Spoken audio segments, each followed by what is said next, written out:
Champion Power Equipment provides the power that makes your life easier for home, work, or play. Portable generators and inverters, home standby generators, winches, log splitters, water pumps, pressure washers, and other outdoor power equipment. Whether you need a reliable source of power, an extra hand, something to get you out of a jam in a moment's notice, or just the right tool to get the job done, the Champion Power Equipment family of products provide power, dependability, and peace of mind.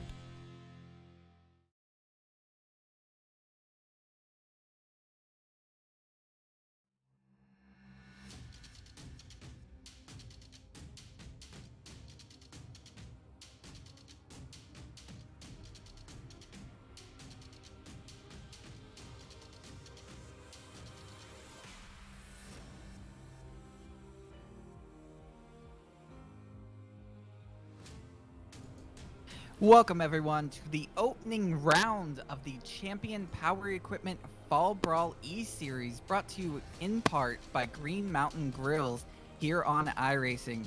Tonight we bring to you the RideTV 120 from Texas Motor Speedway. And do we have a fun one for you tonight? We have some big names in the field who are going to be looking to race against some of iRacing's great drivers, so we're going to have a ton of fun here in Texas. Now, joining me in the booth and on comms is Marco Barbanera. He's going to be shooting production for us at the moment, filling in for Dennis Branch. So, Marco, how are you doing, and are you excited about tonight? Well, first of all, hello everyone. Hello Brian and all the spectators on Apex Racing TV and the iRacing Esports Network. I am so excited for this broadcast tonight because, yes, I might sound Italian, and I am, you got me, but I was born and raised a Noval guy, and I love commentating every Monday night on the Italian NASCAR Championship, and this is almost like a step up, even though the cars are, the tracks, we have the tracks tonight, but this is it. There are some fantastic names, of course, the quality of the organization of this series is absolutely fantastic. We are in for a good one at the new and improved Texas Motor Speedway, of course. Now, that's a widely debated topic on whether it is improved with that last repave. But first, we want to get into some of the rules of this series. Tonight's race will be 80 laps, which is 120 miles here. It is a fixed setup league, and qualifying will be 2 laps or 5 minutes. And the drivers will have 2 quick repairs, which could be vital for these guys to be able to get a good finish tonight, because Texas, it's high speeds, wrecks can happen. Another thing that's interesting about this series that you might not think with some other oval series is that there is live race marshals here. And one thing that they sent us as a big note was that they will penalize people for excessive blocking, especially in the early stages of the race. So you can defend a position, but once you move that second time, it becomes a block. So excessive at the beginning of that race will be penalized. It's something you normally see more in IndyCar, but it's something that I think could make this racing even more interesting tonight. So this is going to be a lot of fun. Now, we also mentioned some of those big names in the field. Well, tonight we got 2 of them. So first off, we have Grant Enfinger, the driver of the 98 Champion Power Equipment / Curb Records Ford F-150 in the NASCAR Gander RV and Outdoors Truck Series for Thor Sport Racing. So, that's such a huge name. He's running in the playoffs at the moment. He's got 5 wins in the Truck Series, along with 34 top 5 and 64 top 10 finishes. So that's one big name. But we got a second one also, as Ben Rhodes is here, which is the 2014 NASCAR K&N Pro Series East champion. He's driver of the number 99 Ford F-150 for Thor Sport Racing. And he also himself currently is in the Gander Trucks playoffs, along with 3 wins to his name. So those are 2 huge names in the NASCAR world that are here tonight racing against some of iRacing's best. So this is going to be a lot of fun. It is, absolutely. I think that having these names on the track, with us, they are relatively famous even on this side of the pond. If you follow the sport, I mean, it's going to be interesting to see top-level sim racers against top-level truck drivers in real life. So, yeah, I mean, and this new version of the track, which I think improves a bit the overtaking, especially this, you know, this reprofiled turn 1 and 2, which will make for quite a, I would say, a Motegi style oval, no? With the I wouldn't say that the two ends of the track are that extreme, but they are quite different. It certainly poses a challenge, quite a unique one, in fact, for a 1.5 miler oval, which, you know, usually have the issue of being almost similar or too similar to each other. Yeah, and you talked about it, that track. So we're running at 75 degrees Fahrenheit tonight, so it's actually not that hot. You normally see a lot of these tracks running a lot hotter, so that's something to keep an eye on as it progresses. We may even see the lights come on. But first, we have a treat for you guys. We have the national anthem performed by Curb Records recording artist Dylan Scott for you guys.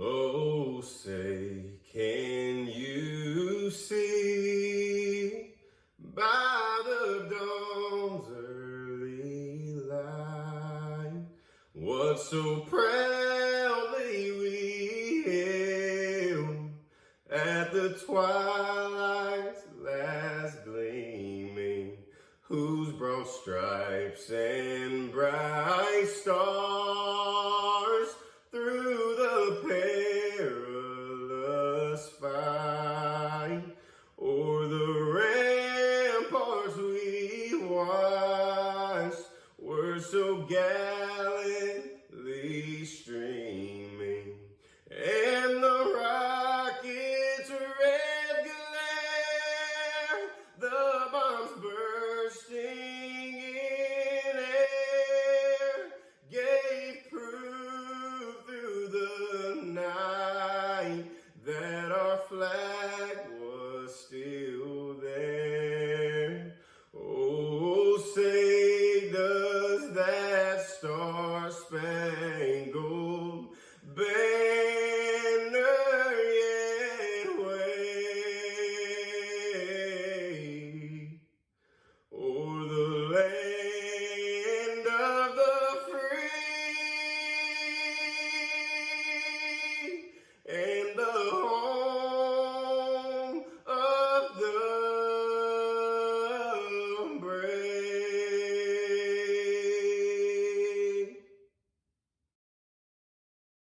On a brand new episode of Cowgirls, practice makes perfect. They're like, you're too pretty to be riding broncs, and it's such a backhanded compliment. Then it's day 2 in Syracuse, New York. Tonight, ladies and gentlemen, you are seeing history reborn. Make a ride, Duke. You can drive this son of a gun. This is the pick of the draw right here. Oh, no. It's a brand new episode of Cowgirls every Wednesday night on RideTV.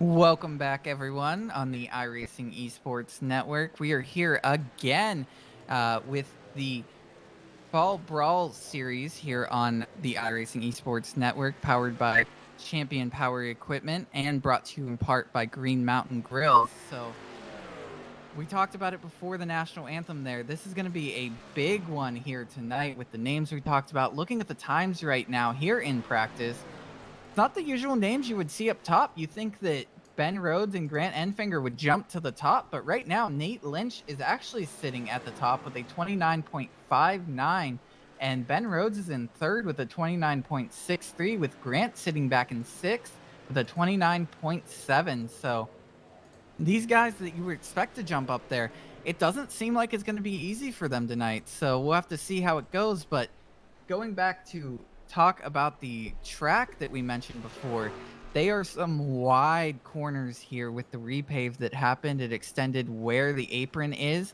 It's down lower now, so this track, you can go in in so many different positions here, but most people still prefer to get to that bottom and hug it all the way around, as it truly is the fastest way around. And another big thing that's going to play in with these trucks is going to be that draft here at these banks here in Texas. So it's really just going to come down to putting yourself in a good position at the end.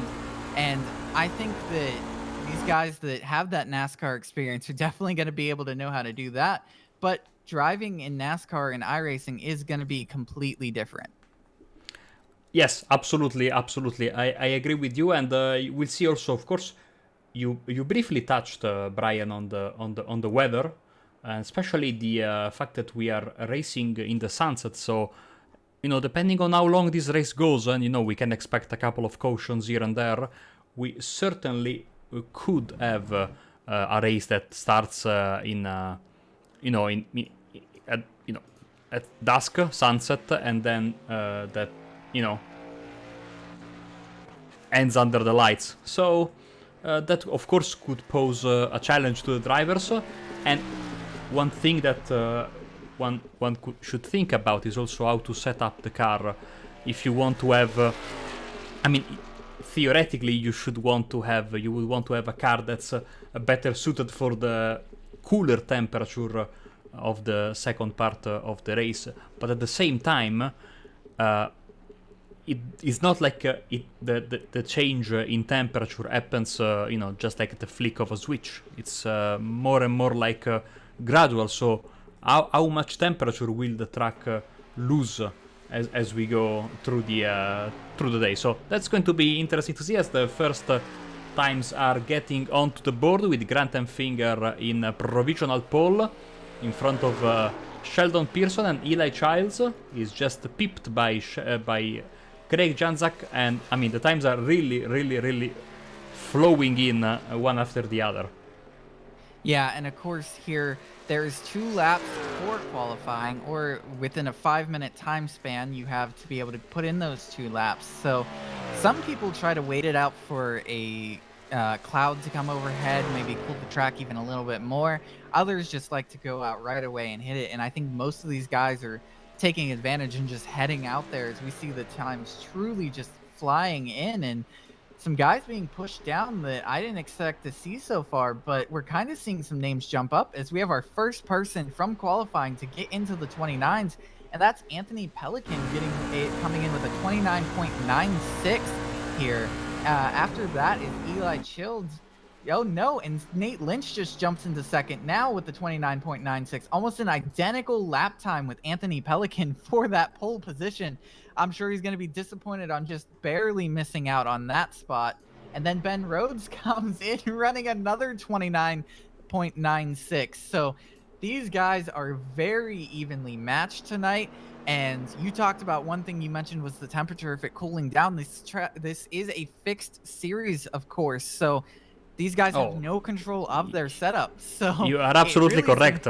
Yeah, it's really going to come down to knowing how to drive your car in that situation. Practice is really going to play an important part in that.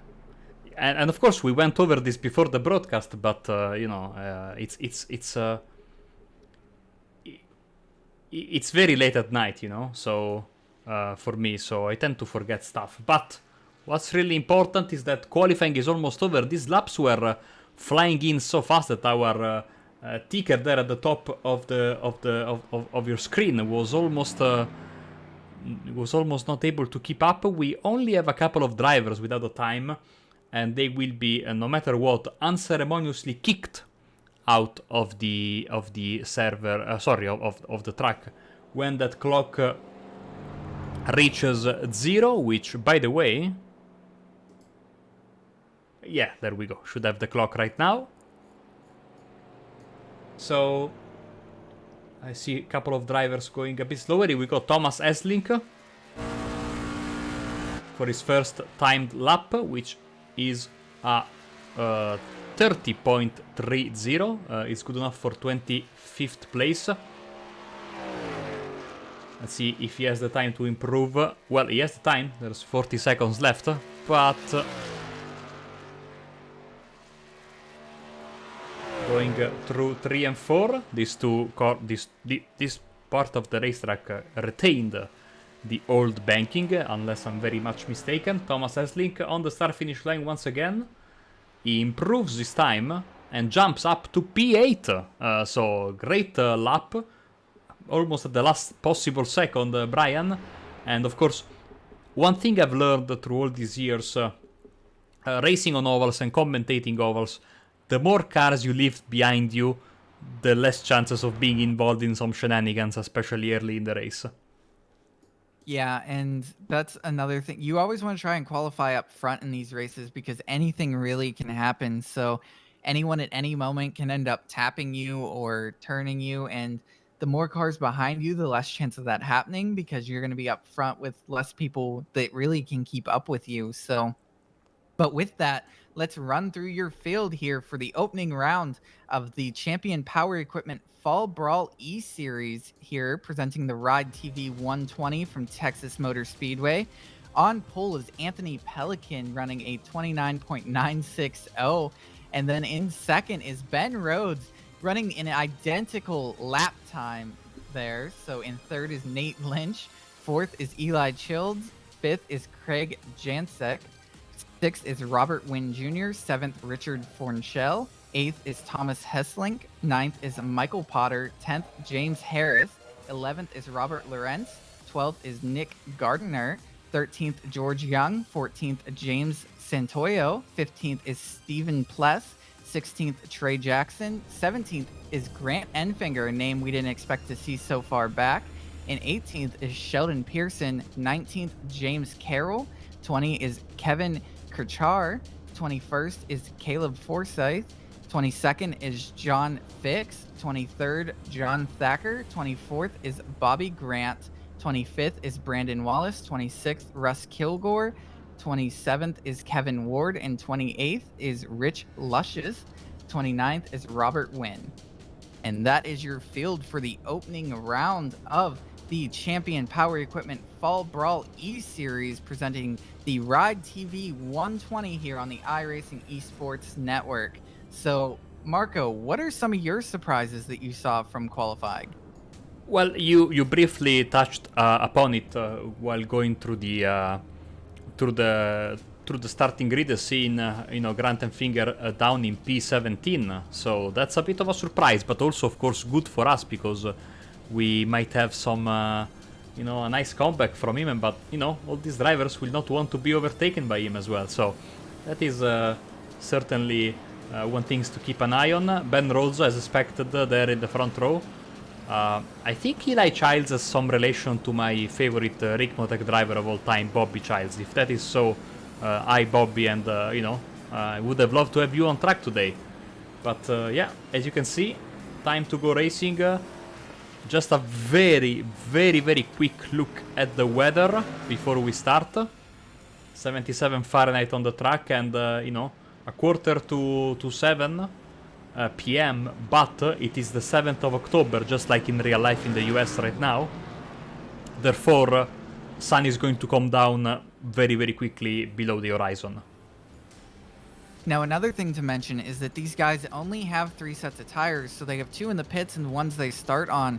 So that's going to be another thing, is who can manage those tires depending on how many cautions we have.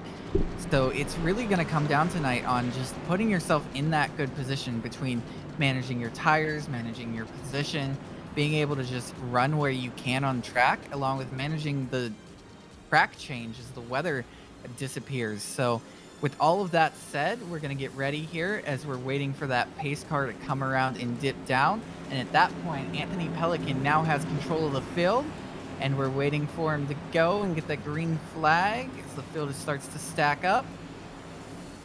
And there we are. The green flag flies for the initial opening round of the Champion Power Equipment Fall Brawl E-Series here, as Anthony Pelican takes a nice jump out to the front. They kind of are too wide behind him at the moment, but that was a great start by him to be able to get him cleared, because now the guys behind, as we see, they're starting to go 3 wide already, with Ben Rhodes, Nate Lynch, and Eli Childs kind of fighting back there. And it looks like everyone's starting to settle out just a little bit, as it looks like the first 5 are now in a line together. So going back towards the field, you see some other fights going on. As now Ben Rhodes is starting to fight his way past Anthony Pelican for the lead. It's a big battle that's happening at the moment as everything is trying to shape up. The big thing here is also that draft, like I talked about. It's going to be so important in these trucks, with trucks trying to draft up to one another to make that pass. So these two could potentially just keep swapping positions back and forth as this progresses. We'll have to end up seeing what happens here, as the 25 is looking very feisty right now in that third place position, just looking for an opening to get past all of them. Yeah, that is Nate Lynch trying to get, a little bit of... I mean, it's too early to start thinking about clean air, but at the same time, the more the tires get worn out, the more you don't want to stay in the draft of your opponent, especially through the corners. So, of course, the reprofile third 1 and 2 makes it a bit different, as we were saying in the beginning. You need to feather the throttle even more. It's and this wall sticks out so much. I mean, it's actually scary to run out of 2 in Texas and see this wall. It comes at you fast, and there is not a lot of space on the inside of the backstretch. Therefore, if you spin and touch the wall, go back up, 99% of the times you bounce on the racetrack, and it's usually, of course, a caution, also a big wreck possibly. Yeah, and something you saw that you were talking about, the wall of 19 of Anthony Pelican. He kind of got me worried for a second, because as he started sliding out of turn 2, he was on the high side to begin with, and sometimes that wall, especially if you're on that high side, the car doesn't want to turn as well. So if you're on the throttle too much, you're just going to push straight out towards that wall at this fast pace. But these guys are just staying grouped up, and I'm sure that's what we're going to see through most of the night, is these big groups, because, and I'm going to sound like a broken record with it, just that draft. Oh, 3 wide so almost. Here. Wow. And these guys are very feisty at the start here. They want to lead as many laps as they can. One thing we should mention for those who may be struggling at the start here is that there is an underdog payment award for the first person to go a lap down in the race. They will end up getting a $25 purse prize for being the first car a lap down. Yeah, at the moment it would be Kevin Ward, so we'll keep an eye on him. Does it count if you wreck? Or do you have to be past, to go 1 lap down? We'll see. Certainly now he looks like the favorite, but he's only 7 seconds behind, so there is a long way to go considering a lap around here. Oh, as Craig Janzak has had an issue, connection issue, I would imagine. And now he's back. A puff of smoke, terror in the field, when this happens is never nice. But everyone, drivers are really putting on a show tonight, because already... Oh, just as I say that, I think that was Nick Gardner having a little bit of a wiggle coming out of turn 4. Saves the car, and he can continue. Yeah, Texas is one of those tracks that it's really terrifying to see a car get loose and around you, because it's going to be so hard for you to really do anything to miss it, because while the turns are so wide, if a car wiggles, you're not sure where to go. They could lose it up towards the wall. If you go up there, you're going to end up getting caught in it. Or if you go up there and they end up going to the bottom, you could end up putting yourself in the wall. So Texas is really scary when it comes to wrecks, because it's just so unpredictable on what's going to happen. And you rarely see it end up being just one car involved. It's usually going to end up taking out multiple. And I see someone creeping up through the field right there. That is Grant Enfinger, who started all the way back in 17th. He's worked his way up to 9th now. So I think we kind of expected it to happen, but that's a lot quicker than what I thought. Look at that, 8 places gained by Grant Enfinger in these first 11 laps of the race. 11 laps that have gone by very quickly, I have to say.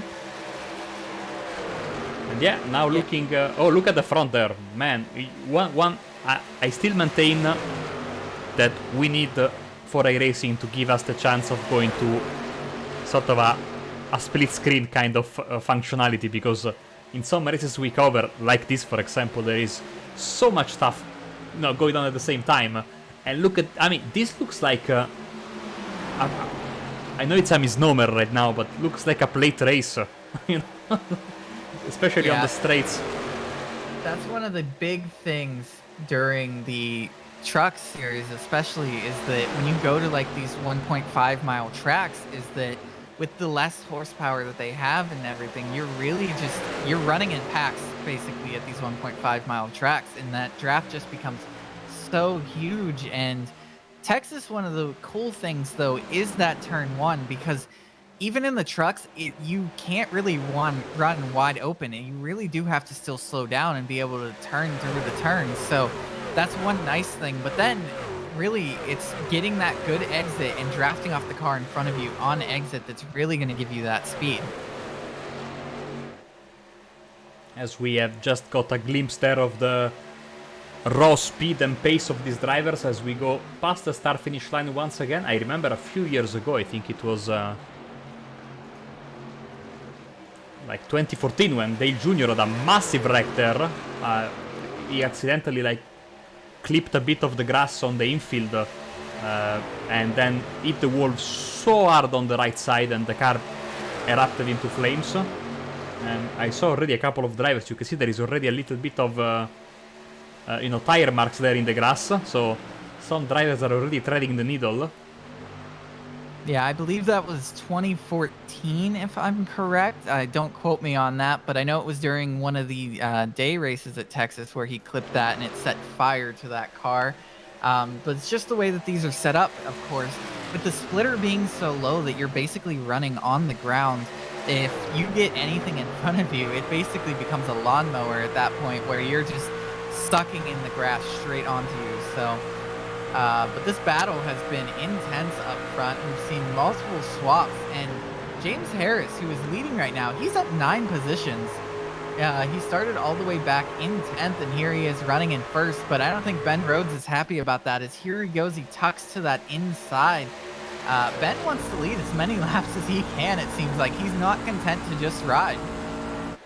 Yeah, and here we go. Oh, there's the 19 of Pelican off the line there, off the group, but they go almost 4 wide. This is super dangerous, and Finger poking his nose. The 45 is in the grass there, and we have a big wreck. Caution is out. And you just had to know it was coming eventually with how tight they were. Oh, and a big incident coming in at the end as more cars are piling on. So a big incident happening right here.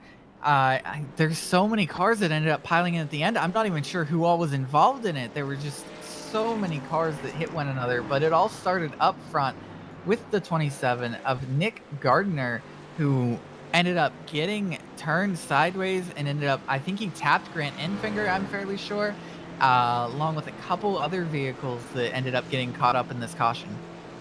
Tell you what, we'll catch our breath, Brian, and we will be back with replays and pit stops after this message. You can filter a whole factory full of water in about 20 minutes. Our process takes a bit longer. 300 years from source to sip. Naturally pure, beautifully clean. Blue Spring. Draw deep. On a brand new episode of Cowgirls, practice makes perfect. They're like, you're too pretty to be riding broncs, and it's such a backhanded compliment. Then it's day 2 in Syracuse, New York. Tonight, ladies and gentlemen, you are seeing history reborn. Make a ride, Duke. You can drive this son of a gun. This is the pick of the draw right here.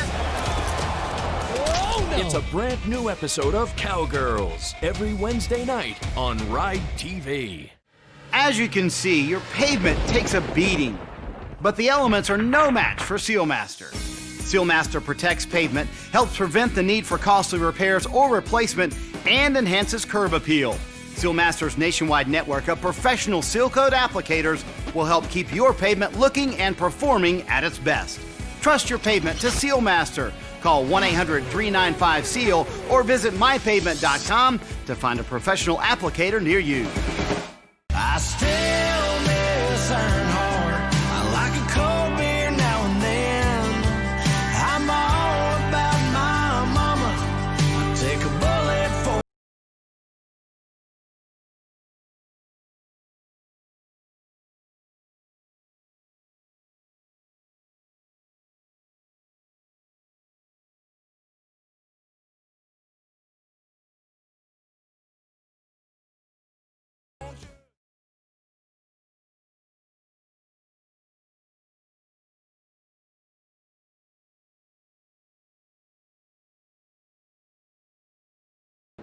Welcome back, everyone, on the iRacing Esports Network for the Champion Power Equipment Fall Brawl E-Series here for the RideTV 120 at Texas Motor Speedway.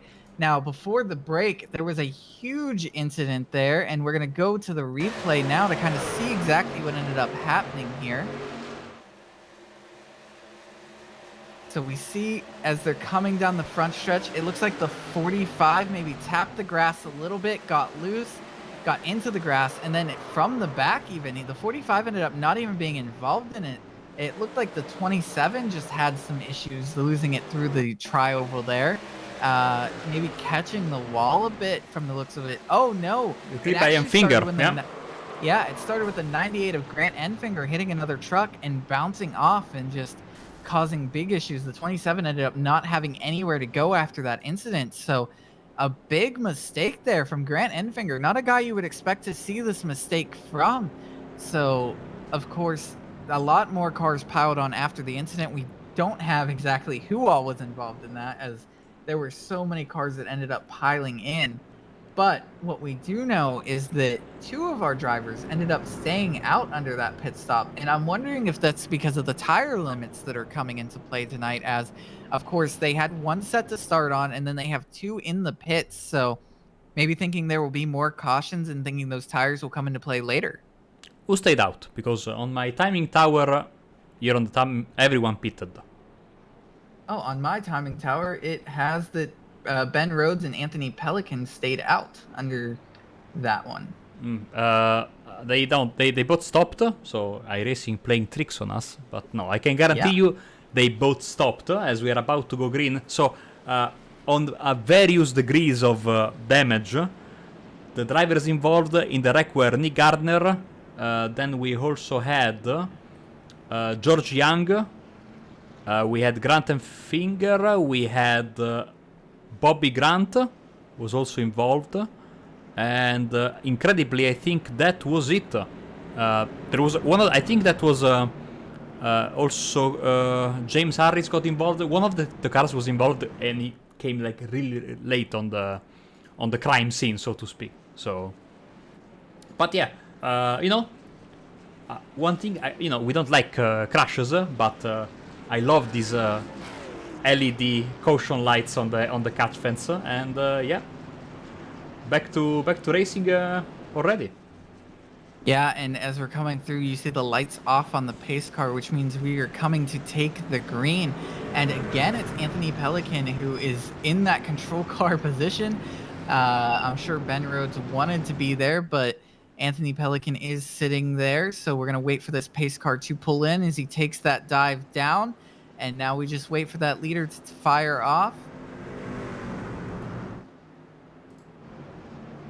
He's stacking up the field. So that's twice now he's stacked it up, but Ben Rhodes actually gets the big jump there on the outside. So I'm not sure if he was ahead or how exactly he ended up getting that big of a jump. That's something that, of course, I'm sure the race admins will be looking at. So we'll have to see if maybe he ended up jumping that start a little bit. But for right now, Ben Rhodes moves up to that lead position with Anthony Pelican falling back to second, along with Thomas Hessling in third. So, and they got a nice little gap for themselves here on that start. So, but it looks like maybe Pelican having some issues there. It looked like as from on the onboard with Hessling. Yeah, I don't know about the physical stewards, the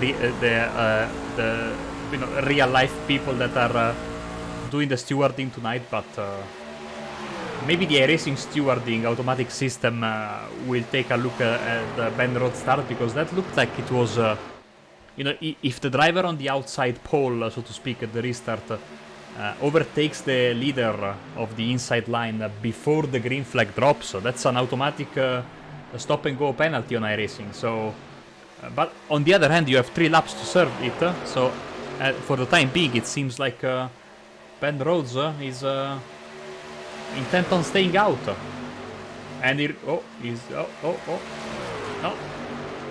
he stays out. So I think no penalty in the end. Yeah, we'll have to see. We do know that the race admins that are in here live stewarding are the ones who are throwing the cautions tonight, so I'm sure they had a look at that. And if Eslick is around! Woo! Oh, and he collects it. How did he manage to save that? He was basically turned almost 90 degrees. Pandemonium on the backstretch as everyone tries to get into a sort of a rhythm back after basically, I would say, like the entire field had to lift behind the 2 leaders, because Eslick was in 3rd place and everyone went in panic mode. Very controlled panic, I might say. But that's the 2nd time. Remember, just before the caution, like 2 seconds earlier, Eslick lost it in the tri-oval, and now again. Maybe he's not liking this fixed setup. Yeah, it is one of those things where it depends on the setup they're using. So a lot of setups are set up to be more loose at the start of the run, and the reason it's set up for that way is so that at the end of the run, you're not way too tight. And Texas is a track that's known for that, where once your tires start to wear off, the truck just becomes so tight. So a lot of people would set that starting setup as much looser to make sure that you're able to control it at the end. So maybe dealing with a little bit of those issues at the moment, as again, we're riding on the bumper here of Ben Rhodes, and Anthony Pelican is still right there with him. Not really, I don't think he's looking quite yet, because you're not really going to make that pass on the outside. So Ben Rhodes doing a good job of not really blocking, just being defensive on his driving, making sure to stay in that low lane. As you see, right now, Anthony Pelican is pushing him like you would see at Daytona or Talladega. Yeah, I gave him a little bit of a love tap there and propelled him, so to speak, out of turn 4 and into the start finish line there, and back again into turn 1 and 2. Michael Potter and Kevin Kirchar are 3rd and 4th right now, with Trey Jackson in 5th. And yeah, most of the drivers are single file, but of course not all of them. And see Robert Wynn Jr.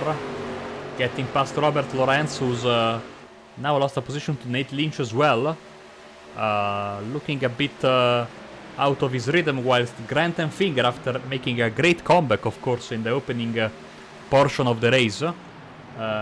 These drivers have 2 fast repairs, so basically they can come into the pits, get basically a brand new car, and then get out. So that contact he had earlier during the wreck that caused the first caution is not affecting him now, but of course he lost quite a bit of track position, I would imagine. And well, without I would imagine, because he's 18th, so he has to come back once again. He has the car to do it, but as you can see, even the pros can be caught out by by mistakes. Yeah, and right now he's and he's come back to a big battle up here with Anthony Pelican again, maybe peeking to the outside, but he falls back in line, and oh no, and behind him, another car gets loose. That's Michael Potter in the 84, who just, it seemed like he got loose there. Oh dear! Look at Nate Lynch. The 25 is now flipping on his roof. He lands back on his wheels. If he can drive that around to get back in pit road, he might be okay. But the worry is if that engine blown and he has to take the tow is when it's really going to be worrisome. I mean, that was a massive, massive wreck. I think there was more than what the cameras caught. So, again, I think we'll catch our breath for a second. And then we will come back after this message and catch the replay, because that was certainly a big one. We'll be back in a second.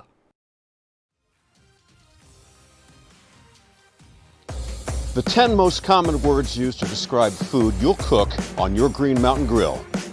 Delicious, delectable, savory, scrumptious, gourmet, flavorful, tasty, mouth-watering, appetizing, unforgettable. And the one word they'll use to describe you? Grill Master.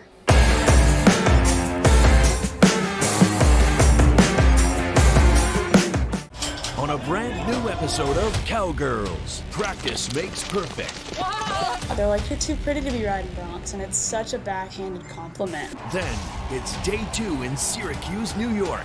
Tonight, ladies and gentlemen, you are seeing history reborn. Make a ride, Duke. You can drive this son of a gun. This is the pick of the draw right here. Oh, no. It's a brand new episode of Cowgirls every Wednesday night on RideTV. As you can see, your pavement takes a beating, but the elements are no match for Sealmaster. Sealmaster protects pavement, helps prevent the need for costly repairs or replacement, and enhances curb appeal. Sealmaster's nationwide network of professional seal coat applicators will help keep your pavement looking and performing at its best. Trust your pavement to Sealmaster. Call 1-800-395-SEAL or visit mypavement.com to find a professional applicator near you. Champion Power Equipment provides the power that makes your life easier for home, work, or play. Portable generators and inverters, home standby generators, winches, log splitters, water pumps, pressure washers, and other outdoor power equipment. Whether you need a reliable source of power, an extra hand, something to get you out of a jam in a moment's notice, or just the right tool to get the job done, the Champion Power Equipment family of products provide power, dependability, and peace of mind. We breed the best of the best and want our farm looking its best. The Farm Paint Store makes it easy. They've got everything: fence paint, barn paint, even dustless footing for our arena. Oh yeah, customer service is important too, and Farm Paint delivers. This is our home. We plan on protecting it for future generations. All it takes is Farm Paint.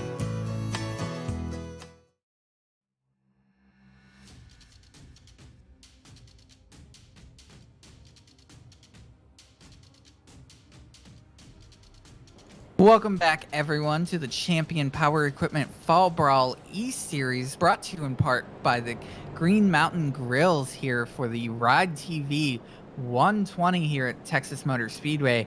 And what a huge incident that we just had before we went to that break, where a car was all the way on its roof, and we'll get a replay of it now. And as you see, Michael Potter he touches that apron. Oh, that's what ends up happening. He touches the apron. He goes nose first into the wall, but then later on there's more incidents, as we couldn't quite see it there, but a car ended up on its roof. Yeah, it was Nate Lynch, so let's see what happened to Nate. So that should clarify, because I think there was a secondary part of the track that was...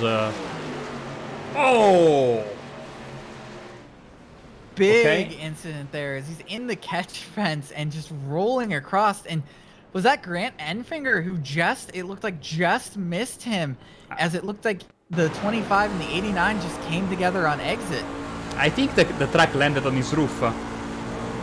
Let's see from here.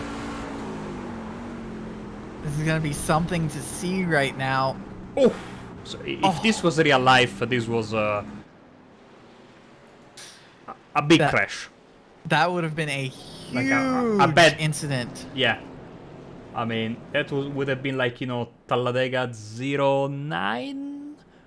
Oh man, I cannot remember. Basically when Keselowski won and Carl Edwards landed on top of Ryan Newman's car, basically on the front end, destroying it completely.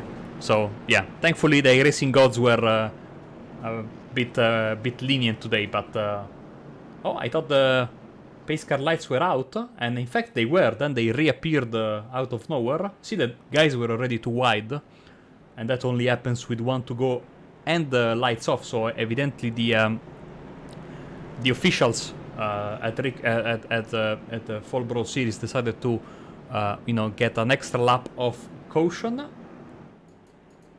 So Yeah, one more lap of caution, and we can maybe see where Finger ended up, because I think he had to use another of his fast repairs, because there is no way that car came out without. And in fact, he has 3 stops now, so probably went in for another fast repair. It could really depend, though, because I've seen it happen in iRacing where something like that happens and the car that was Enfinger comes out with no damage from the incident. So he could have stopped to check to see if there was any damage, and there might not have been. By the way, I see the headlights on the pace car. That means that this is officially a night race. And you can see the headlights also starting to beam down on the racetrack. You will maybe catch that more easily in other camera angles, but I think we have just a couple of corners left, and then we'll be back to green flag racing. Now, we've seen some great battling up front, and something I also want to point out, look who is sitting there in second right now, and Nick Gardner, who was in that huge incident in the first caution of the night, and now he's sitting up there in P2. And I mean, if that's not using your fast repair to the full extent, I don't know what is. And we now see the pace car dive down. We'll see Ben Rhodes is the control car, I believe, on that outside, and we see him there. He takes that huge fire off and just clears Gardner very easily from that outside. So he might even, I think he's using and starting in first gear, which a lot of people don't do on iRacing, but of course someone with Ben Rhodes' experience would be able to do that. So that's something to keep an eye out for, is these restarts to see how much he fires off. Now, the front runners seem to be single file at the moment, but back in the field we see some battling going on. The 112 here of Kevin Ward seems to be having some issues, and some cars behind him seem to really start stacking up. Is a big moment there for the 45 as he almost goes across the 112's nose. That was, I think, inches away from disaster. So what I'm gathering now, I think that look at that, Thomas Esling has been in the wars tonight, and now in front of this very aggressive battle group. My thinking is that the organizers, the stewards, told the drivers that they can choose the lane where they can start, but they will manually remove, any penalty that iRacing might give them. So Ben Rhodes picks the outside in this case, which you normally cannot do in iRacing, and it works like this. And by the way, despite 2 cautions, lo and behold, we are at the halfway mark of the race. Yeah, this race has been flying by as these guys are putting a blistering pace in right now. I mean, most of their laps are around 30 seconds or less, sometimes into 29 seconds. So these guys are flying around here, and you can see it as they continue to stay bunched up also. And I can't say who I think is going to win this thing until the end of the race, because at any moment someone can get that huge momentum and make that pass. As we see these guys in the corners, they're at 173, 172, and then they come out of the exit there. So we're going to see going into turn 1, I think that miles per hour is going to dip quite a bit more than what it does in 3 and 4, and it does as you see them drop into the 160s there. But still, that is a blistering pace to be running in there with guys so close together. And Pelican going to the front of the field right now, thanks to a very, very nice move on the outside of 1 and 2. And look at Ben Rhodes now looking on the inside, trying to nudge his way, I think, on the number 19 that precedes him. Gardner still there, sitting in third. As you were saying, I would say fast repair, it's nice to have it, but it's also nice to know when to use it. Of course, that was the right time to use it. The car was destroyed, but also gave Nick the chance to not stop at this caution. Same thing as Ben Rhodes, by the way. And of course, gave him some massive track position for this second restart. Yeah, and as we did pass the halfway spot, we can run through some of your field at the moment. Of course, your top 5 right now is Anthony Pelican, Ben Rhodes, Nick Gardner, James Harris and Kevin Kirchar in the top 5. Your biggest mover of the race currently is Russ Kilgore and Rich Lucius. They both have gone up 15 positions. Oh, and it looks like the 56 is around. No caution yet, it seems, as he gets that truck righted. Of course, the admins are in control of cautions tonight. It is not determined by iRacing, so them seeing that as maybe a one-truck incident, deciding not to dive into throwing a caution there. So everyone continues racing right now, and it's just really bad luck for that car.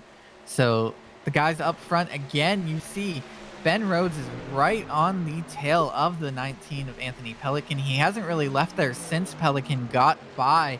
And I gotta wonder if Ben Rhodes is maybe sitting back there trying to save some of those tires.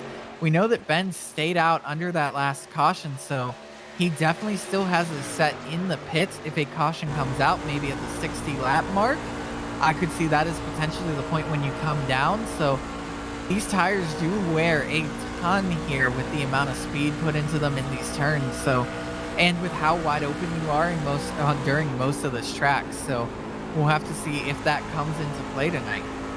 Yeah, the tires will drop, and they drop like dramatically most of the times. Of course, we are, as you can see, entering the night portion of the race, but still, no matter when you run, I mean, you could run these tires in December on the Alps here in Europe, but after a few laps, they are going to go down, and the real mastery is then knowing how to feather the throttle, the wheel, and balance it out.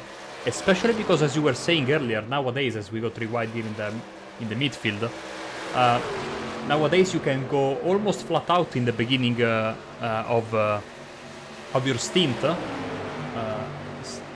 That maybe tricks you into thinking you can push like a madman, and then all of a sudden in a certain lap you go there and the grip is not there anymore, and you have a nice meeting with the wall. Yeah, that's one of those big things where you'll see a lot of these guys sideways initially on that start, of course, because you are so wide open, and when you're wide open, I mean, you're just throwing that truck around, and at that point, it's kind of, you see the cars start to break loose a little bit. As you're putting those tires on that edge, you start to hear that squealing, and you're doing everything you can to keep the truck under your control. So that's really where the cream rises to the top, is especially who can control it at the start, because if you can control it at the start, you're able to run wide open almost and be able to keep the position and pull away from those behind, to where if you start to become slower at the end when the car is more under control, the guys behind you are faster, they have to make up all of that time. But as we ride on board here, you see how close this thing is as they really dive into these turns. You have to be careful to make sure that you don't run into the back of the person in front of you when they let off, especially like I mentioned in turn 1 and 2, based on the way the track is configured, because it's so easy to end up bumping someone there, and then you end up wrecking them, and in turn can possibly wreck yourself. So these guys are doing a great job tonight now, as we only have had 2 cautions so far. So some great jobs going on so far.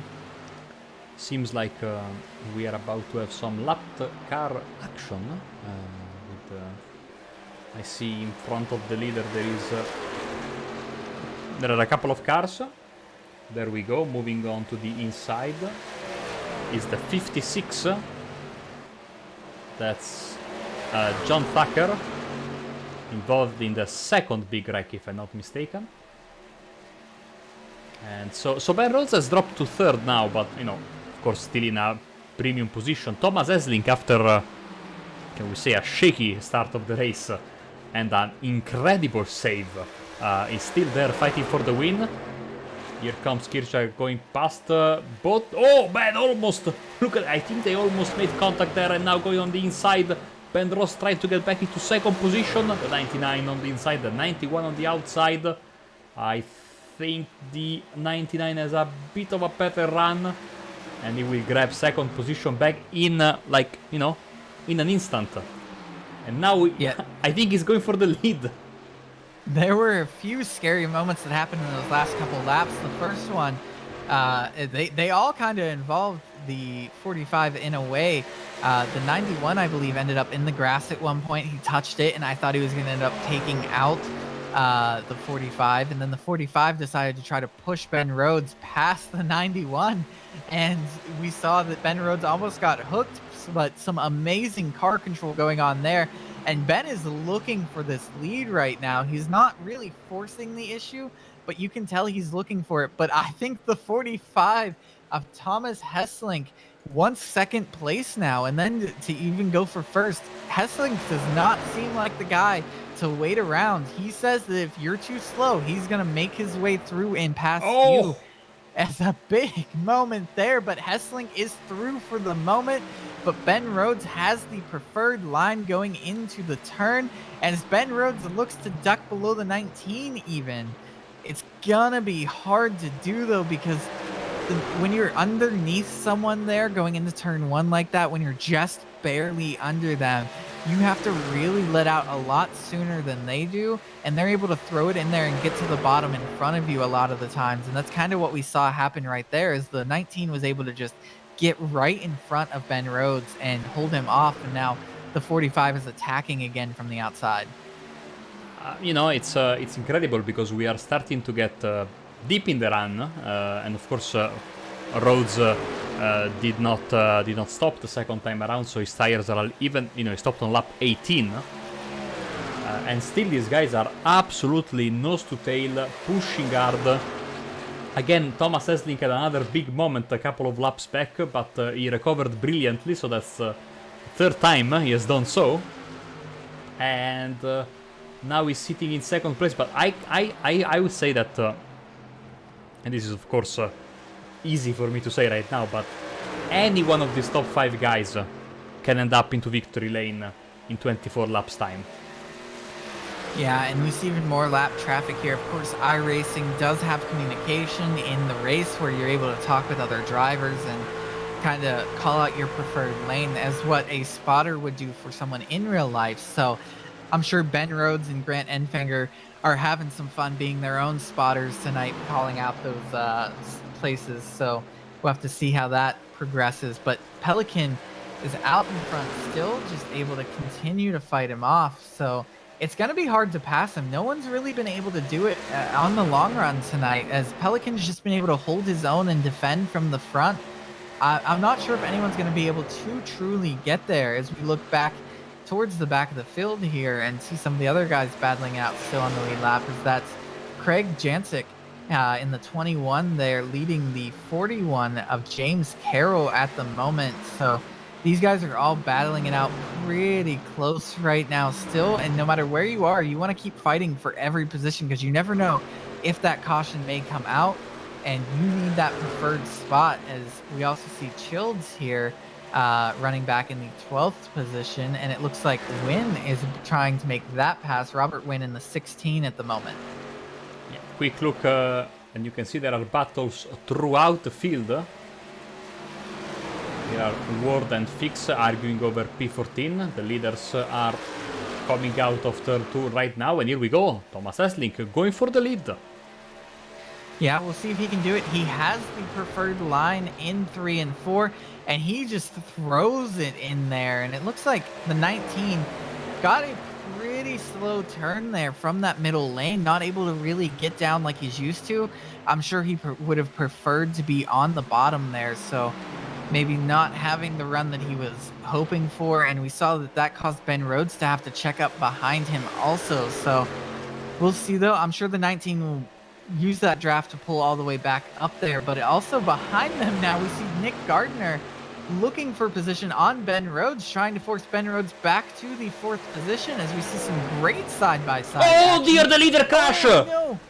The leaders come together. That's the 45 of Thomas Hesselink coming together with Anthony Pelican of the 19. That's a huge incident. And it looked like, I think that was the 16 there of Robert Wynn possibly getting involved, and I believe it was. So a huge, massive incident occurring there. I'm not even sure what to say about this one. I didn't expect for the leaders to end up wrecking, but they could have.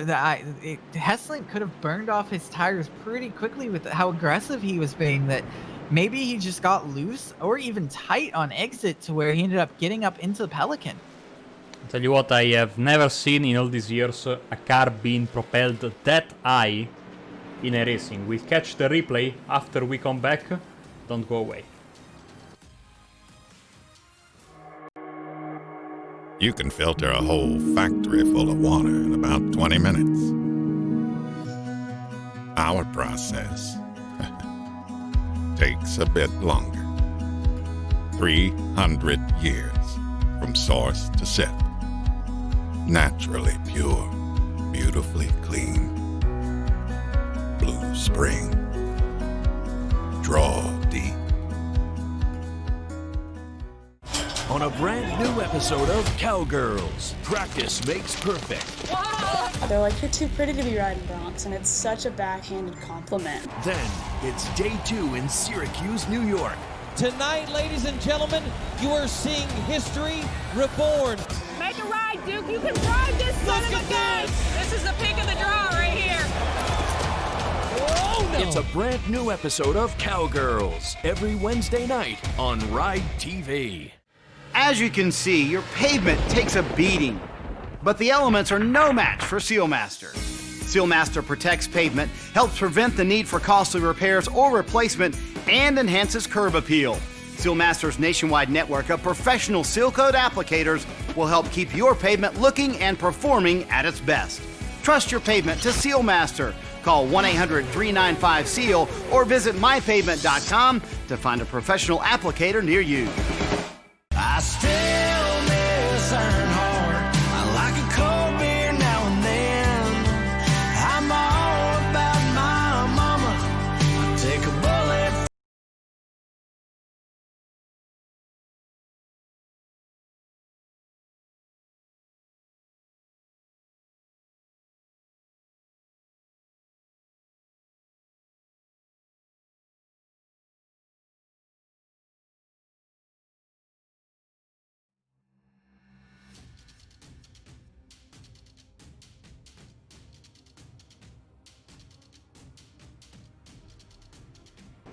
Welcome back, everyone, to the Champion Power Equipment Fall Brawl E-Series, brought to you in part by Green Mountain Grills here on the iRacing Esports Network. Now, before the break, I have never seen a car be launched as high as we saw the 45 of Thomas Hesselink. So we'll get back to the leaders incident right now, and we'll see it on replay.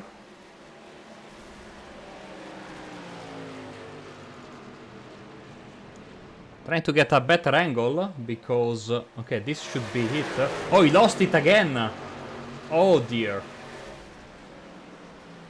He lost it again. He coming out of 4, so that's the 4th time he got loose tonight. And then caution has been out for quite a bit, and bang! I mean, that was Robert Wynn, I think. So let's see it from his perspective, if we can. Well, of course we can. No, it wasn't him. Who was that? Number 16? There's Robert Wynn and Robert Wynn Jr., of course. Apologies. So this is Robert Wynn.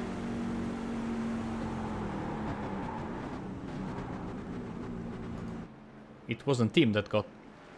Oh, so it must have been the car behind him at that point. So, not exactly sure. Couldn't quite catch the number of who ended up hitting him. Russ Kilgore. I bet $10, which I don't have because we have euros here. It was Russ Kilgore. So, Russ having some issues there of not being able to get the car slowed down enough to avoid the 45 of Thomas Hesselink there. So, but we saw it there. The leaders just pushing so hard, and we talked about these cars becoming loose, especially as the tires progress. With the setup maybe the way it is, it makes it even more loose. So he lost it there coming out of 3 and was trying to save it in the 19.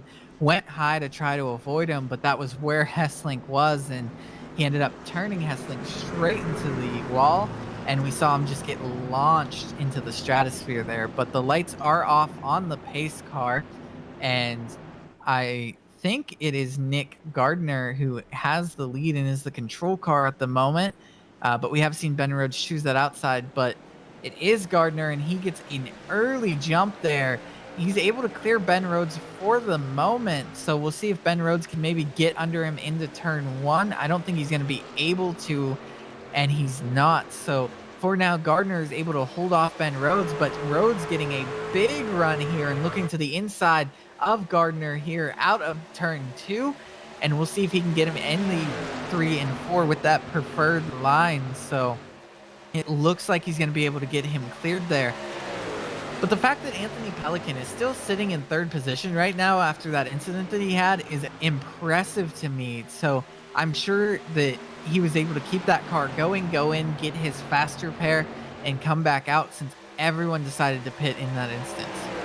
You are absolutely correct, and of course this caution really helping out Ben Rhodes, who goes on a big block on the inside, because he was off strategy with his tires, of course, but now everyone is on the same level playing field with only 14 laps left. And once again, this lead group is looking very fast, and of course thanks to the neutralization of the caution, they have now some, they've lost a friend, but they have plenty more now fighting for the win. Yeah, and there are currently 18 cars on the lead lap at the moment, and to update you on our biggest mover, that would be Robert Wynn in the 16, who's currently up 20 positions, and second to him is Kevin Kirchar running in 4th, who's up 16 positions. So we have some big movers in this race and being able to move up through the field. Grant Enfinger is currently running 7th, up 10 positions, of course. So we have guys moving up and down throughout this field right now as we're on board at the moment with Grant Enfinger, and we kind of see the cars in front of him as they're at the moment in line with one another, but you can hear that tire and the squeal that's going on with it as these guys are putting that tire on edge at any moment, just waiting for it to possibly break loose and just lose traction with that ground. So we'll have to see if they can continue to keep the thing under control as we see some cars in front of him wiggling around. But Ben Rhodes right now is in control of this race, and I'm sure Nick Gardner is just looking for an opportunity to get around him again. Connection issues there for James Carroll brings up a massive wall of smoke right in front of these drivers. That again is always scary, especially on the ovals, as we have now, is it just for me, or does Nick Gardner have the same livery and the same number of Anthony Pelican? I don't think so. That's not for me. They are different, so I'm not sure what's going on there. But who knows? So we'll have to keep an eye on that. But they are different on my screen, so I'm able to at least be able to tell them apart here. So some big battling as Anthony Pelican now falls back to the 4th position. So, and it looks like the 41 is trying to get around him, James Carroll. So we'll have to end up keeping an eye on how far Anthony Pelican falls back. I'm sure he'd much rather be back up in that lead where he was. Running towards the 8 laps to go mark for these leaders. Ben Rhodes, Kevin Kirchhoff with a great run now. Almost clipping the back. Oh dear! Going all sorts of sideways. What's happening here? Forshall losing. Oh dear! Big wreck! It's Ben Rhodes! And more. Oh, and Ben gets tapped. Oh no! It just gets... oh, and he's stuck in the wall and we'll have to tow at that point. So it goes from bad to worse there for Ben Rhodes, who was up fighting for the lead at that moment. And oh, and we'll take a look at the incident here. As the 91 and the 99 come together, and it looked like, and Ben just ended up not getting the better of that incident. Oh, the 91 just seemed to get really aggressive at that moment. The laps were counting down. We were coming towards the end of this race. The 99 maybe just wanting to get past and ended up just losing it there and putting it too hard in. And we see it right there. He just bumps the 99 in that left rear and turns him sideways. And from there, there's nothing they can do.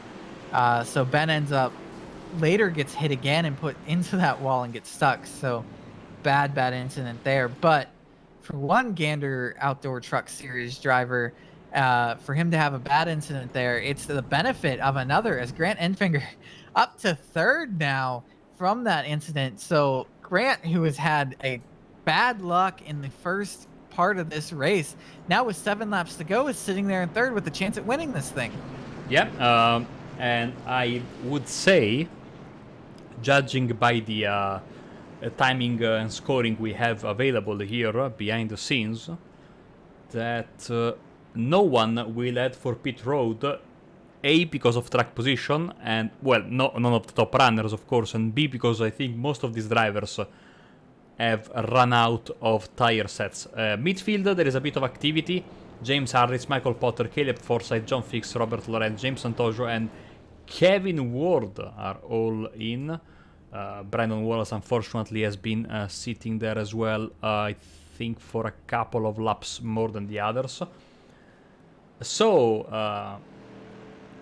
I've had confirmation behind the scenes that Pelican and Gardner are, in fact, showing as having identical liveries, but, you know, of course, as luck would have it, they are running first and second.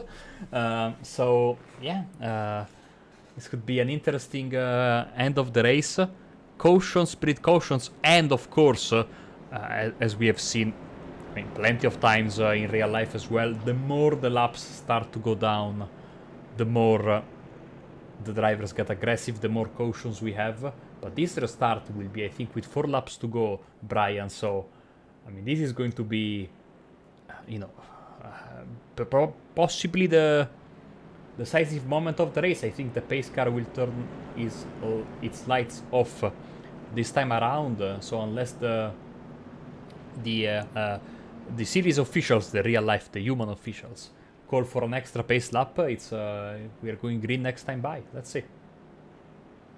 That is not the case, of course. So yeah, one more pace lap. Now, one thing that has to be going through Anthony Pelican's mind at the moment is, which lane do I restart in? Because you got to make a decision right now. And if you prefer that high lane on the start, you're not going to have Grant Enfinger behind you to maybe push you. Whereas if you start on the bottom lane, even if it's not preferred, you will have that experience behind you to maybe propel you forward if you don't get that good restart. So I can't imagine what it's like to be in that position at the moment, because that's definitely a really, really tough call to make. So we'll have to see what he ends up deciding to do here, but we'll run through your field really quickly for you. In first, we have Anthony Pelican. In second, Nick Gardner. In third is Grant Enfinger. In fourth, James Carroll. Fifth, Trey Jackson. Sixth is Craig Jensick. Seventh is Eli Childs. Eighth, Richard Fornchell. In ninth is Robert Wynn. In 10th is John Thacker. In 11th is Kevin Ward. In 12th is Caleb Forsyth. In 13th is James Harris. 14th, John Fix. So that's your field at the moment, going back to 14th. So we'll kind of have to see how this shapes up. But I think if you're outside of those positions, it's really going to be hard for you to end up getting up towards the front here at the end of this thing. I think really, if you're outside of the top, I'd say 8. You're really going to have a tough time. But anything can happen, as we've seen. We've seen leaders wreck in this thing earlier with Thomas Hesselink, who is now all the way back in the 23rd position, running a lap, at least 1 lap down. So Hesselink having some issues when he ended up having that big wreck. So, and then Nate Lynch also was running towards the lead when he had his incident. So anything can happen at any moment, as we've seen. Of course, Ben Rhodes is now sitting back in the 27th position. So these guys really are fighting all throughout the field. They're fighting for every position, and they are not going to make it easy on one another. So I don't know if we're going to even see that white flag this time, or whether we're going to end up with some green-white checkers. But we'll have to see as the pace car is coming around and going to be heading down into the pit road now, with Anthony Pelican deciding to choose that inside lane with Grant Enfinger behind him. So choosing to have that experience and maybe even preferring the lane. We're not exactly sure. We've seen different leaders pick different sides. So we'll have to see if he can fire off and get clear of Nick Gardner as the pace car pulls into pit road. And now Pelican has control and he jumps early, but Gardner goes right with him, and he's not going to be able to clear Gardner as Gardner's still right there on his quarter panel, but they get a big lead on third place of Enfinger, but going into the turn, Pelican is able to clear him with Gardner running right there in second. We'll have to see if Enfinger can get that car settled down and get back up to these guys, but right now it's a two-horse race at the moment as Gardner is trying to get any momentum on exit to be able to get inside of Pelican here as we're coming to take 2 to go this time by, and he is right there on that bumper looking for any little mistake that Pelican might make, and he may even give him a bump. We've seen these guys give each other some bumps at times, so if he can get there, we might see it as they're fighting for third behind him now, also with Enfinger and Trey Jackson, a name we haven't mentioned, fighting for that third position back there as the battle continues for first place as they're looking for any opportunity. And here we come to take the white flag as Pelican comes across the line. He takes the white flag. We now see Gardner again try to arc it in a little bit more than Pelican does. What that does is it allows you to possibly get that better exit. And we see Gardner here, he cuts high and then goes to the inside here all the way to that bottom white line. We'll see if he's able to hold on to it as he's fighting hard. The 19 of Pelican has to settle in behind with the 3 of Trey Jackson behind. And it looks like it's going to be Nick Gardner after that big incident earlier comes across to take the checkered flags. Oh no. And the big one happens behind them. Holy, and cars are just scattering throughout the field after taking the checkered flag.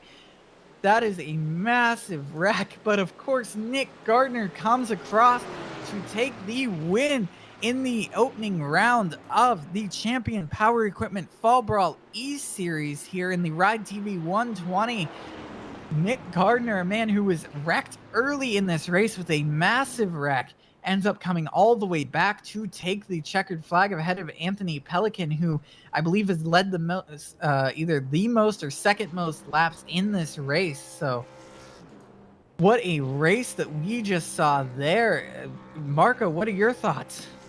Exciting finish. I thought that Jackson for a second could have had a chance, but the two guys at the front fought really hard. Gardner had, great self-control in the end. He was able to dictate the lines and he was able to get through the start finish line first, but some surprising drivers all around the top 10. I mean, Trey Jackson third, Fornshell fourth, Eli Childs fifth.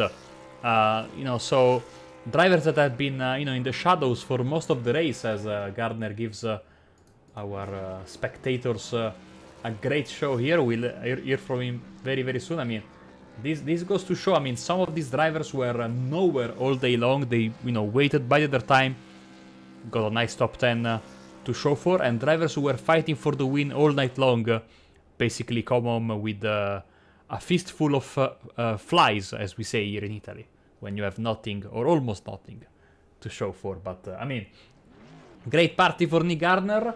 And now we just wait for these, very fast and spectacular drivers to join us in the interview waiting room area, so we can have a chat with them. And this must have been an absolutely fantastic race. But before that, we will give you the unofficial official results for tonight. So going through your race results tonight, of course, Nick Gardner in the 27 for Dialed In Racing coming away with the victory in the opening round here of the Champion Power Equipment Fall Brawl E-Series for the RideTV 120 at Texas Motor Speedway. In second is Anthony Pelican. In third, Trey Jackson. Fourth, Richard Fornshell. Fifth is Eli Childs. Sixth is James Carroll. Seventh is Grant Enfinger, who started third on that restart. Eighth is Craig Jancic. 9th, Caleb Forsyth. 10th is John Thacker. 11th, James Harris. 12th is Robert Lorenz. 13th, Michael Potter. 14th is Robert Wynn.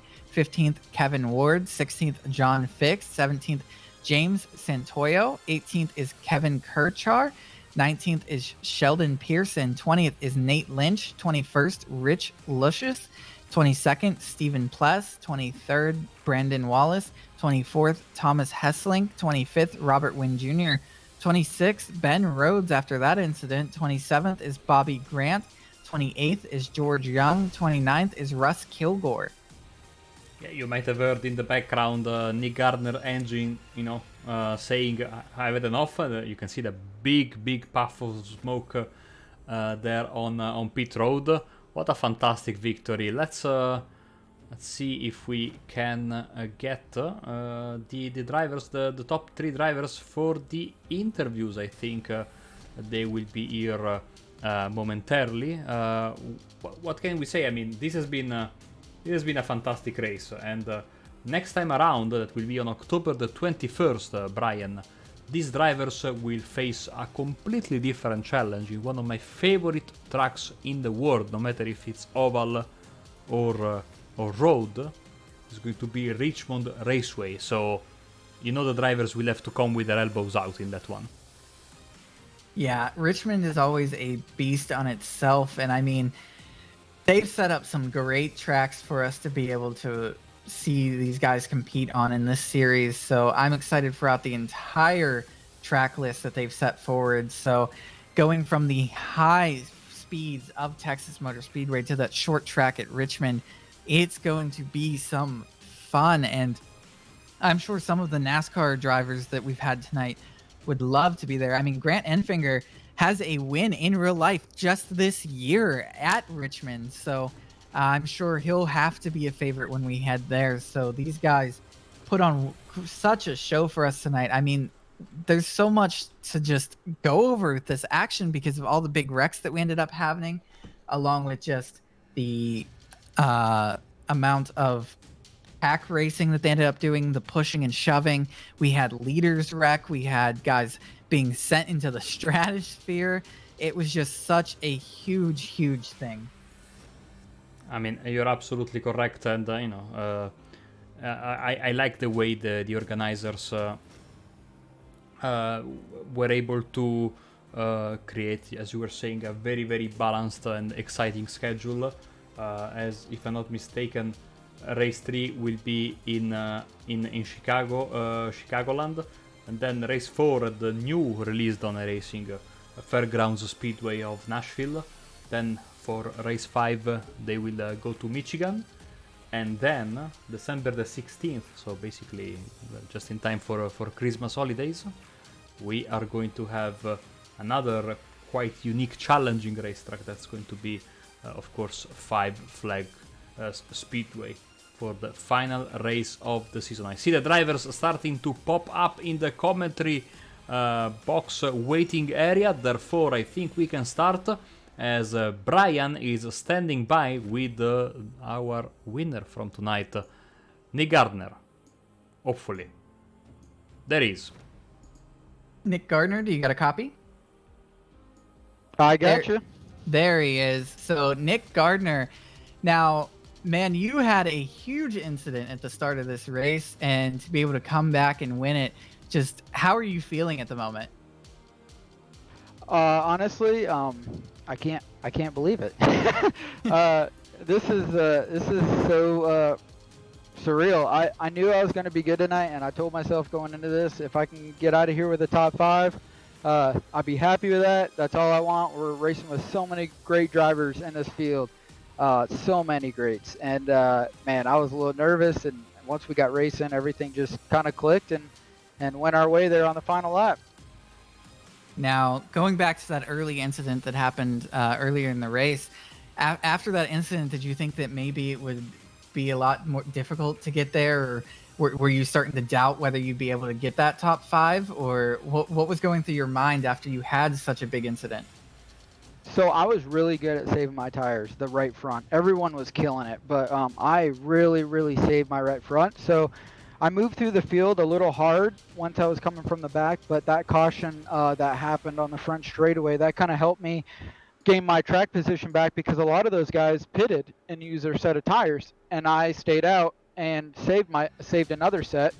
And the leaders were battling so hard, I feel like they hurt their right front a little bit, and I was just back there minding my own business in fourth, saving my right front. So right before that next caution came out, I was able to prevail and stay right with the leaders up front and get fresh good ones, and yeah, got away with it.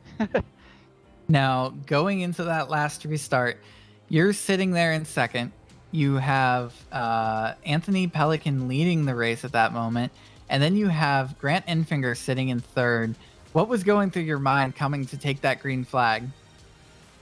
Well, so Anthony Pelican is actually my teammate, and more leagues than this one. So, and obviously I had Grant, second row, so that's even more nerve-wracking. So I'm like, oh my gosh, what am I gonna do here? So Anthony was nice enough to tell me kind of when he was gonna get going, so we could time the restart pretty good. And I was gonna try to be the good teammate and play defense for him a little bit and block those guys behind him, because I was gonna have his back no matter what. And on the final lap, we went into one, and I don't know if he overdrove the corner a little bit, but I knew he moved up just a little bit coming off of two, and I had a huge run, and I saw the hole, and man, I just like, man, I have to do it. So I went for it, and man, it worked out perfect, and still dialed in race and finished P1 and 2 tonight, me and my teammate. Now, that's a great finish, of course, along with you get some of that prize purse now for winning that race, which you get $75 for winning this race. So along with coming away with most likely the points lead, I believe. So heading into next week, we are looking at Richmond, or the next race in 2 weeks from now, we're looking at Richmond Raceway. How do you think about that? What do you think about that track? Or do you think you're going to be good there also? Or is that not really something you're looking forward to? I'm not much of a short track guy, for sure, but I have been getting better. Anthony has actually taught me a lot since we've been teammates in multiple leagues together. So he's more of the short track guy, so he helps me out a lot. And so I feel like we're going to definitely use up the testing time that this league provides, and definitely take advantage of it. And hopefully I'll have another top 5 run. That if I can get out of Richmond with a top 5, that's a win for me again. Well, while we're here live on the iRacing Esports Network, I'm sure you got a couple people you want to give a shout out to.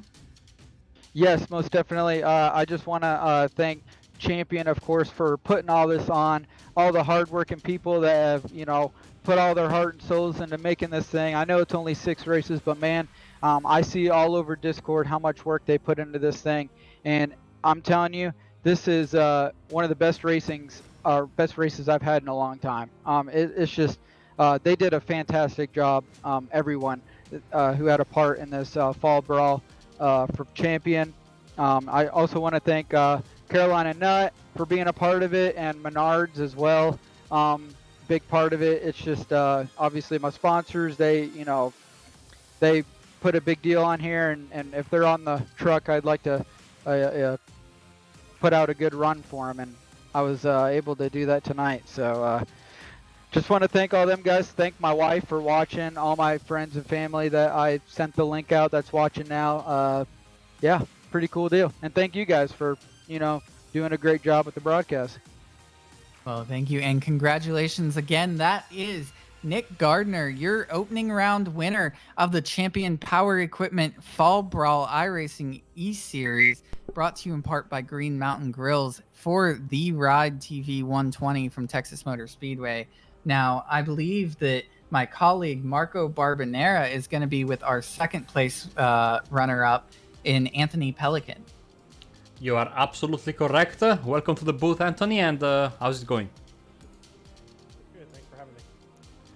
So we just talked to your teammate a few minutes ago, and he was pretty honest about the fact that you guys, of course, being teammates, were working together. but he wasn't sure what happened to you on that final lap, getting into 1 and 2. Did you make a mistake? What happened there? I drove a little too deep into 1 and kind of washed off the bottom there a little bit. He got a bigger run than I did there on the exit of 2. I tried to block him a little bit, but I didn't want to take him all the way down to the inside wall. Gave him a little bit of room there.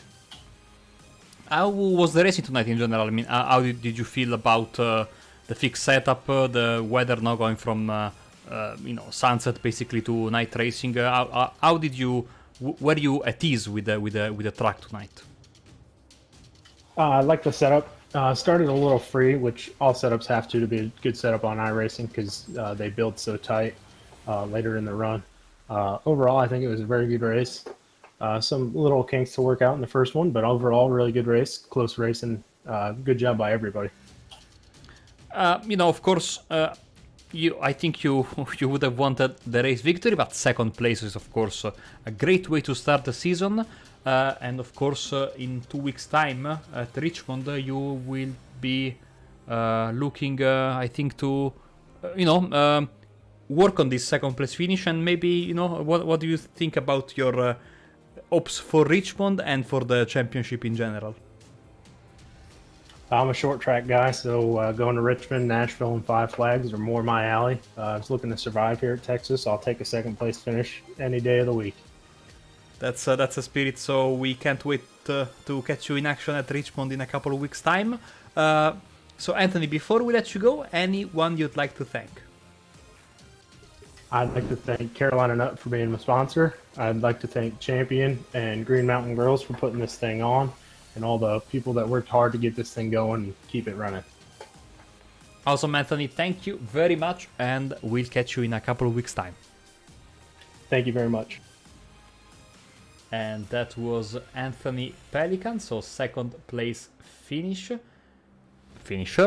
I should say. And I think we have time for a couple of more interviews, and I think our 2 special guest drivers from tonight will join us in the booth. So Brian, your pick on who to get first. Well, since Grant Enfinger ended up with the better finish, let's go ahead and grab him and pull him in here.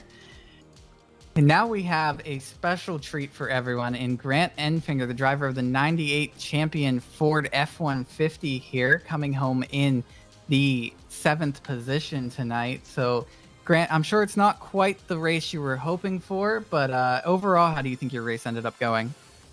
Not real good, but it was fun. Had a good time.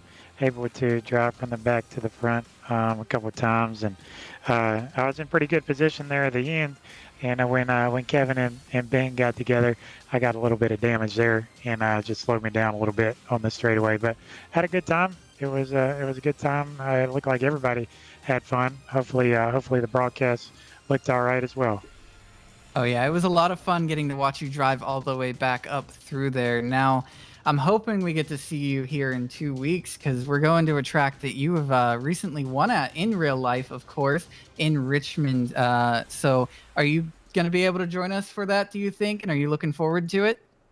Yeah, that's the plan. I'm gonna try to make all of them that I can. So I do plan on making that one, and it should be a good time. It'll be a lot different than Texas. You know, the draft kind of kept everybody equalized a little bit tonight, and it didn't let the leader escape too far in front. So Richmond will be a little bit different. Be probably a lot about managing tires and managing your race. Now, of course, I'm sure you have a lot to talk about in terms of Champion and everything they're doing with this series. So I'll go ahead and let you have the floor to talk about them for a bit. Yeah, it's obviously they've been a long-time partner with myself and with the guys at Blackstone there and ThorSport Racing. And this year, honestly, it's something a lot of people haven't thought of. This year's been pretty difficult for sponsorships and especially activations. We do a lot at the track, going around to find campers and finding generators and just telling the guys thank you. And that's a really big part of our sponsorship, and we haven't been able to do that this year. So Kevin and John Loper and Jessica, the guys at Blackstone, kind of came up with this idea about doing this iRacing series and try to get some extra exposure from those guys and get those guys involved a little bit. I got to throw Marty under the bus. He was FaceTiming me earlier when I ran into a couple guys under caution. So I'm going to blame that one solely on him. Well, that's great. So I love everything that's going on with this, and I'm glad that you're able to join us and be a huge part of this. So, of course, everyone, that was Grant Infinger, the driver of the 98 champion Ford F-150 for ThorSport Racing, which is a big treat for, I'm sure, all these drivers who maybe just do iRacing. I'm sure they're loving being able to race around you themselves. Yeah, it's a good deal they're putting on, and appreciate everybody for coming out and for Ben to join us. And I feel like we're going to have some cool guests later on in the year as well. All right, everyone. Well, Grant comes home in 7th tonight. I'm sure hoping to improve on that next time at Richmond. So good luck and have a good rest of your night, Grant. Yeah, thanks, guys. Now, I believe my colleague Marco is going to have our other special guest here in Ben Rhodes, the driver of the 99. So, Marco, go ahead and take it away. Yes, we are here standing with Ben Rhodes. So, Ben, what a disappointment because you were super fast all night long, fighting for the win all the way through the end, and then that contact took you out of a chance at a race victory. Yeah, either way, I had a lot of fun. Just want to thank everybody for having me. I know they got 5 more races to go, and I don't necessarily play into their points battle, so all good for me. Like I said, I had a blast, just a really good time. But I just hate it for the boys back at the shop. They put in a lot of hours on that truck. It was quite unfortunate for them, huh?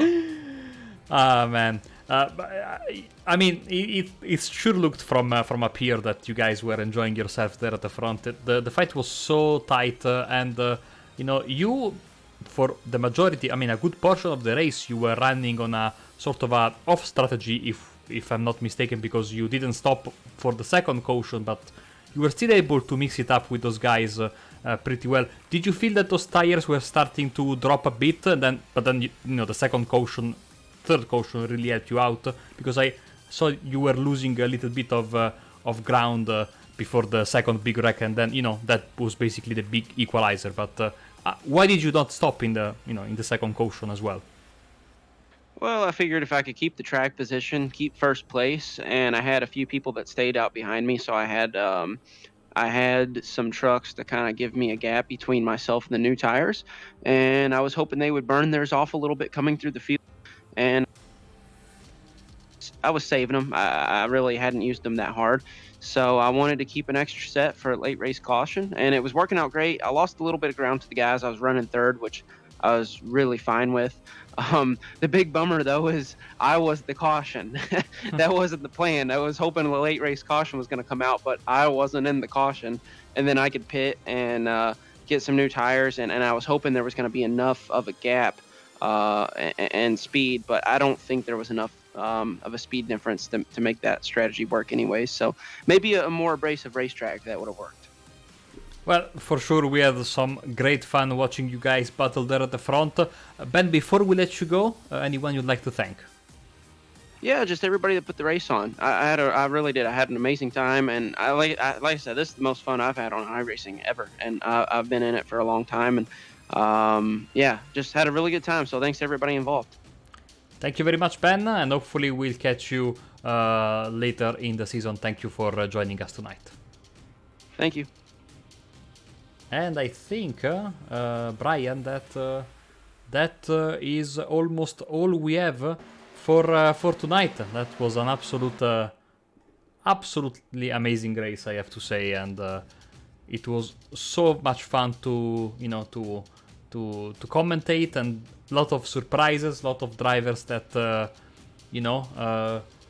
were fighting for the win, but in the end were left with nothing, and a lot of drivers who came back from behind to get a good points finish. And of course, congratulations to Nick Gardner, Anthony Pelican, and Trey Jackson. Too bad we couldn't hear from Trey in the post-race interviews, but hopefully he will be back with us on the podium in 2 weeks' time. So yeah, I think you can quite easily take it away from here, Brian. It's been a fantastic race. Yeah, of course, we want to thank everyone who put this series on and gave us this great race. Champion Power Equipment for sponsoring the series, and along with Green Mountain Grills. And then, of course, this was the RideTV 120 from Texas Motor Speedway. So such a great race. I mean, we had action all over the track. You had battling up front, battling all the way in the back. You had guys running 3 wide, sometimes even almost 4 wide, guys running in the grass. These guys were not holding back any punches. They were going from the beginning. The fact that we only had that little amount of cautions that we had is another true testament to these drivers and what they're able to do. And in the end, Nick Gardner being able to come back from that first wreck all the way and be able to put it in victory lane is so big. So again, we just want to thank everyone who put this series on. So this was the Champion Power Equipment Fall Brawl E-Series, brought to you in part by Green Mountain Grills, and this was the RideTV 120 from Texas Motor Speedway here on the iRacing Esport Network. So of course, from my colleague Marco Barbanera, we want to thank you guys, and we'll see you 2 weeks from now at Richmond Raceway. Let's talk about clouds. How about a cloud of smoke? If you want to add smoke flavor to your food, you can, but you don't have to. Green Mountain's pellet grill is versatile enough to do either one.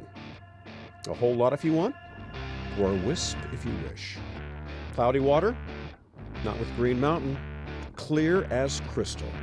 Your best choice for tomorrow's technology and today's food.